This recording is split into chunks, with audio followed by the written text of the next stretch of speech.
Today we're going to be playing BTD6 in the most terrible way imaginable. We're gonna try and beat chimps mode by using the most obnoxious, non-synergy having strategies that you can imagine. So this idea for this video came from SJB's shorts actually. He's posting a bunch of shorts called Bad BTD6 Tips, and I was really enjoying them. They're really funny, but I got the idea. I said to myself, why don't I actually try and make a video out of this? Like, why don't I actually take some of these tips and see if you can actually win on chimps mode by using them. So that's exactly what we're doing today. We're gonna try and see if we can beat chimps mode by just not playing the game correctly, playing the game in the most obnoxious way possible. So let's start with basically placing all our towers like at the start of the track, so not in the middle but at the start. And well, there are a lot of things that I actually want to do. So the first thing that I want to buy is actually want to buy an alchemist. That's a pretty obnoxious tower to buy for your second tower, and the alchemist is going to be not useful later on. I have to emphasize that it's going to be a super wasted money on the alchemist, but we're gonna buy it anyways. So the list is actually, oh, are we fine? Let me just see. So the alchemist is 595. Okay, so let me just spam this thing, and there we go. So we bought it. And the list is about, I think it's like 10 or 11 things that we're gonna buy. So we're gonna be working on a couple of things simultaneously, and I'm gonna show you guys what's up. So first off, well, I got Etienne as the hero because he is, well, he's gonna be one of those things that we want to do later on. But I don't want to spoil too much. I don't want to spoil everything too much for you guys. So let's just save up some money, see how we do with this early game, because it's gonna get obnoxious really quickly. Let's see what we can do. So the next tower that I'm actually saving up money for is the Spike Factory. And usually, you know, these spike factories, they work best when they are placed at the front of the track. So right above those dark monkeys, let me just have this guy over here, and bang, there we go. So this guy is gonna do a lot of damage. I mean, they're amazing when you have them at the front. And one of the tips that SJB said to do with this guy is to actually upgrade him to deadly spikes and just leave him like this. So this is gonna be a deadly spike factory. And oh, are we? Oh, we're not fine. Okay, so let me just place a tag zone over here. Well, not a tag zone. It's gonna be, oh, it's gonna be a tag zone later on, but this is gonna be the tag zone because, well, you wanna have the tag zone at the back. You don't wanna have it in a spot like this, for example, above the alchemist. That's very bad. You always wanna have your tag zone towards the back so that you can make sure that nothing leaks. And that's exactly what we're doing. So let me just get ready for the tag zone. And you know what I want to do? I want to get the good cross pattern on the tag zone. So I'm actually going to go for 0-2-4 instead of the 2-0-4 and 2-0-5 eventually, right? Okay, so we actually lost, and I think we have to ditch the faster throwing for a second. So what we're going to do is we're going to start buying snipers. And the idea with the snipers is we're going to have all of them on close because, well, they're not going to miss the shots like that. And something else that we're going to be doing is we want to buy all colors of snipers. So the first color is going to be, I guess, the 001. I actually looked these up before starting the video. So 001, so that's the gray one. Next one is going to be a, I think it's an orange one. I think the 002 becomes orange. So let's get ready for the other one. Let's have him on close as well because that's obviously what you want to do. And here we go. So this is, yeah, this is the orange sniper. So we're collecting all of the colors of the snipers because that's what you want to be doing. That's exactly the best strategy that you want to be having. And let's see how we do. So we can pop. Let's actually be serious for a second because we need to take care of some balloon types because well, this, if we keep doing it like this, we're not gonna get past a certain round. So let's just not mess around that much. So here's what I want to do. I want to get Etienne. So Etienne is gonna be, I guess Etienne is not getting level, what's the level that he's getting counted actually? It's like level 5. I think he's getting level 5 before round 30. Is he 33 actually? Maybe he is. Let's just wait and see. If not, we're gonna start collecting our snipers. Let me use the ability that just take care of this round, and we're gonna buy the blue sniper now. Let's have him set on close, and actually I'm gonna buy the shrapnel because it does a little bit more damage, but it's still a blue one. So we're kind of doing the best of both worlds, I guess. Okay, so let's actually start getting ready for the Moab. And I guess one of the ways you want to pop the Moab is well, I guess we can buy more snipers so we can collect more colors. So let's get this guy. This is going to be the red one. That's a 100, and this guy is going to be, what was this guy's color that he's going to become? So let's get a large caliber. That's going to be the purple one. And then we have one more sniper to collect, I think, which is going to be the black snipers, I think. So that's going to be the, let's just have this guy on, have him on close, and let's start upgrading him to the deadly precision, actually. Are they even defending with the ability? There's a, oh, someone sniped it, but we're not getting the deadly precision. No, that's like $500 off. So hopefully this is enough. I mean, these guys are gonna have to carry this. Can I just upgrade this? Oh no. Okay, so how can we save this? Well, one of the things that we can do is we can actually buy a Druid of the Jungle. But this thing, you want to have him near trees because apparently that makes him feel at home, and that's the best placement for him. So let's just get a Druid of the Jungle right here and let's just see what we can do. So this guy's going to eliminate one ceramic immediately, so hopefully that's going to be a little bit better now. Let's see. Oh yeah, that is so much better. Nice. Very good advice to have this guy in the trees. That's amazing. Okay, so next up, let's start getting ready for, well, a bunch of other stuff. So I told you guys about the Alchemist, and now it's time to do the Alchemist thingy. So this guy is going to be a 3-0 and eventually a 4-0-1 Alchemist with the faster throwing. And we're going to be buffing the worst towers imaginable, which are... Oh, let me use the ability. Please tell me that's enough. Yes, it is. And we're going to be buffing basically the worst towers imaginable, which is the Ice Towers. I mean...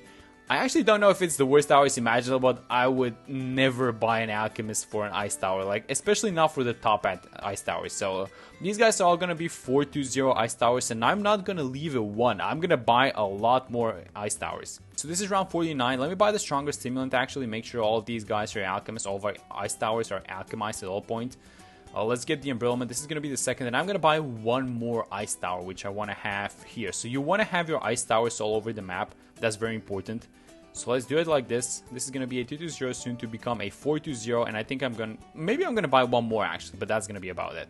I'm also going to buy one more tower actually to help out the tag zone at the back, which is going to be a Super Maelstrom. So the Super Maelstrom, you know, there are a bunch of corners that we can place this thing on. I mean, here above the Alchemist, right here. A bunch of corners in which this guy is going to do a lot of work, but apparently it's the best if you have this Blade Maelstrom tower essentially in a straight line. So we are going to do exactly that. We're going to have our Blade Maelstrom and eventually Super Maelstrom on a straight line and see what we can do. Now, I know that we have Etienne as our hero, but in order to make our towers see Cow Balloons even that much better, we are going to buy a Camel Village. So let's just do that, and let's actually make our upgrades a lot cheaper. And I kind of forgot about our sniper collection, so let me buy the Deadly Precision, and now we're done. We have all, I think this is all possible colors of snipers that you can get in BTD6, and we have all of them. Let's see how we do on this one, by the way. 62 is, I'm not sure if I'm afraid of 62, but as I'm saying that, I mean, I see those balloons making it. Nope. Oh, I shouldn't have used the ability. Oh my god. Oh, we're fine actually. Okay, so 63, let's see what we can do. We have $2,000, so unless this setup defends by itself, we are pretty much going to lose, but it looks like they're defending. That was the first wave, so I feel like if the Ice Towers hit, you know, they just get a good Ice Shard hit, I think they were going to defend the wave. Other than that, it's not looking good. And they seem to be working. Oh my god, they did amazing. Let's actually also worry about the Deadly Spikes. So you want to get the Deadly Spikes here at the front of the track. That's basically the best spot that you have for them, so there we go, we bought those. Yeah, we're absolutely doing terrible versus Moab class balloons, and I feel like this might be one of the rounds that we're gonna lose to. So I'm actually gonna let our towers play it out. I want to get the Super Maelstrom next. We have the money to do so, but I also want to get the Tag Zone, and I feel like the Tag Zone is going to be a little bit more useful later on. So I'm gonna try and see what this guy can do by itself, and that is, well, that's absolutely nothing. That was just one of the BFBs. So how can we save this without spending too much money? Well, I feel like because the Super Maelstrom is going to be one of the towers that we want to get anyways, I feel like I should get this thing now. So let me get the Super Maelstrom and see what we can do. I mean, his placement is absolutely terrible. It's not doing a lot of damage, and it's not going to be doing a lot of damage. It is what it is. But let me use the UCAV actually. The Super Maelstrom is coming off cooldown in a second, so let's use it again. Oh, I shouldn't have done that actually. Oh my god, no. Oh, actually, it was fine. I was worried about 76, but yeah, it evaporated, so that's fine. But we have to start thinking about the actual, you know, dump towers that we want to be buying. So the tag zone is one of them. I really want to get the tag zone. This is going to be the dump tag zone, but it is what it is. Now, and we also want to be buying, well, I don't want to spoil it. Do I want to spoil it? Let me just use the ability just to clean everything out. I'm not going to spoil the last tower. That's going to be the most ridiculous one out of all of them. It's going to be like $15,000 thrown in like in a fire. But I'm gonna do it anyways. So let me just keep using the ability and clean everything out. We're still lacking Moab class damage by a lot, and it's not looking like it's gonna get better anytime soon. So I mean, it is what it is. You know what we could do though? Here's what I'm thinking. These snipers, I mean, this is the green sniper, but the thing is, well, a lot of other snipers are green snipers. Like for example, the main Moab is green, or the cripple Moab is green. So maybe if I upgrade one of these guys to, let's say, the main Moab, that is still going to be, well, with the spirit of the challenge, but it's also going to be a little useful, I guess, in a way. So is that worth doing? I don't know, I'm thinking.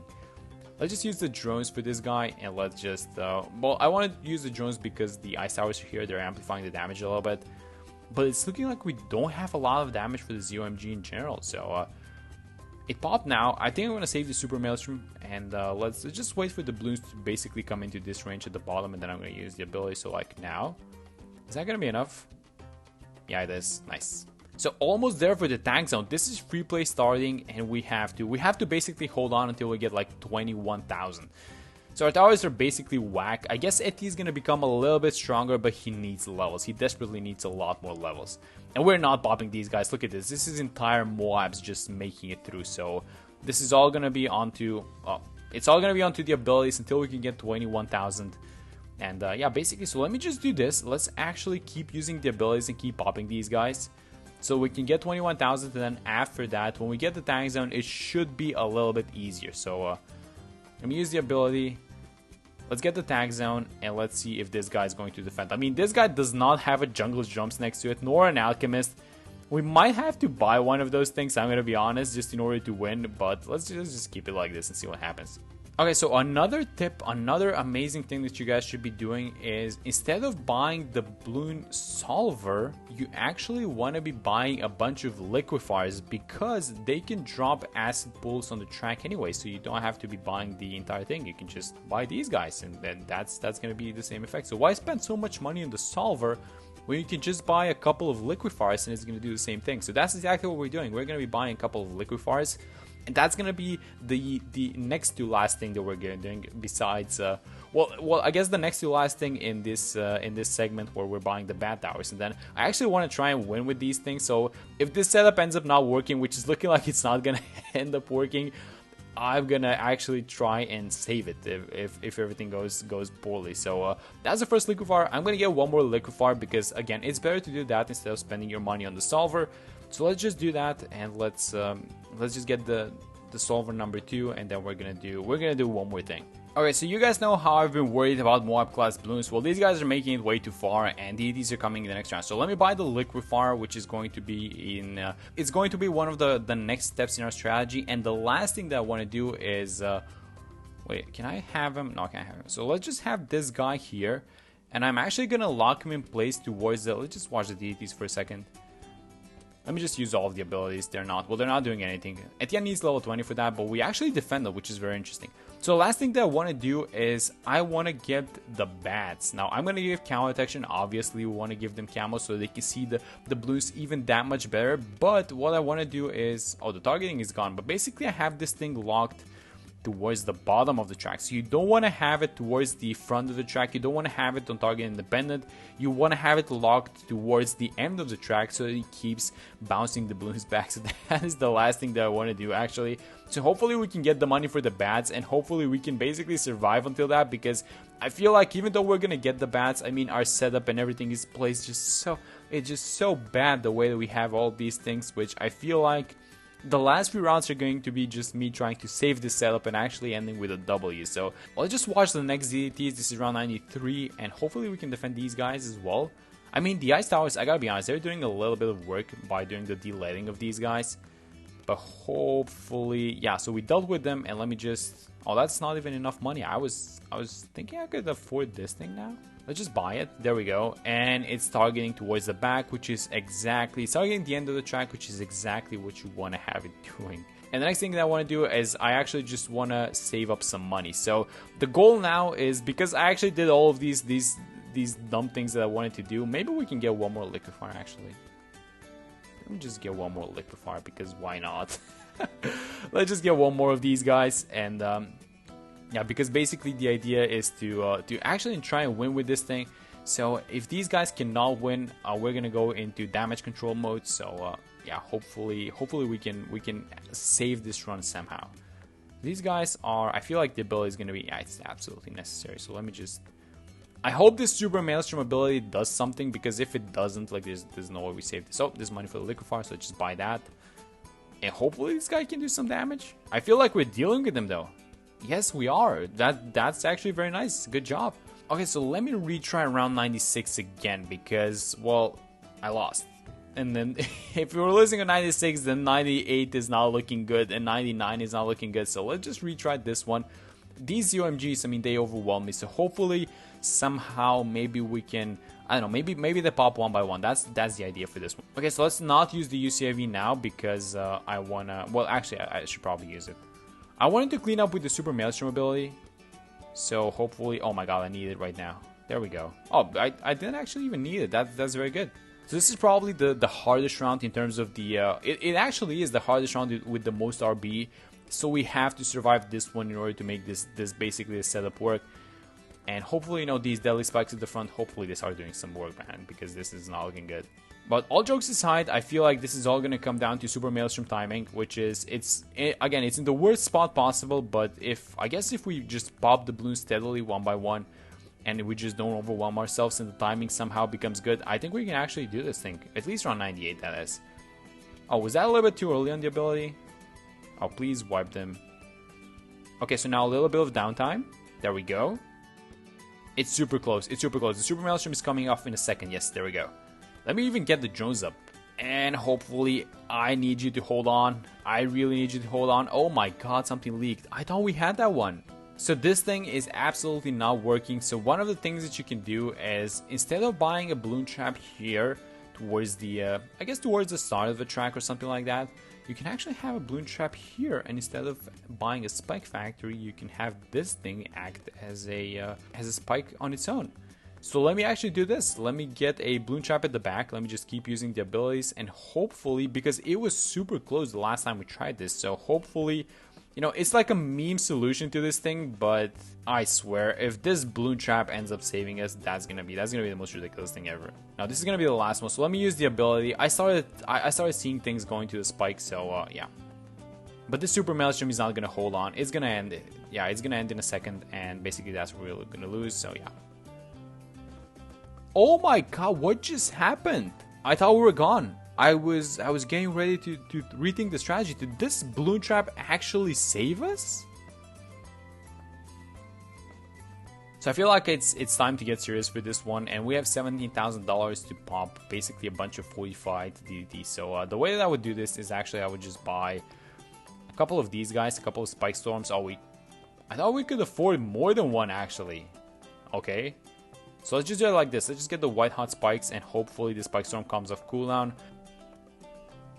So let's do it like this. Use the ability, and then this should be fine. Yeah, there we go. So it's just one Spike Storm that you need, and that's basically it. So at the end is level 20, which means that the UCV does a lot of damage, and I feel like, well, this meme strategy, it was really fun. I gotta be honest, it was really fun doing this, because everything that I did, it just made no sense, and it felt very wrong doing it. And besides the Spike Storm that we had to buy to defeat round 99, this setup, this just weird setup is actually working, and you can actually beat this thing. I mean, to be fair, we're playing on Monkey Meadow, but you can absolutely win if you're doing these just terrible strategies. So let me just use the UCV one last time, use the Super Maelstrom, and I guess I can even use the Spike Storm, and that's it. We actually won. We actually did this thing with our Super Maelstrom, which is in just the worst spot possible, tank zone. This guy, the Darling, is just keeping the balloons out of the exit as he should. The Druid of the Jungle in the trees where he's supposed to be, and then these ice towers. Unironically, these guys were probably the MVPs of the entire run, because they did a lot of decamel, a lot of de-regrow, and then just amplifying the damage and making everything else a lot stronger. But that's it for this one. Hope you guys enjoyed the video. This was really fun one to do, and I will see you all in the next one.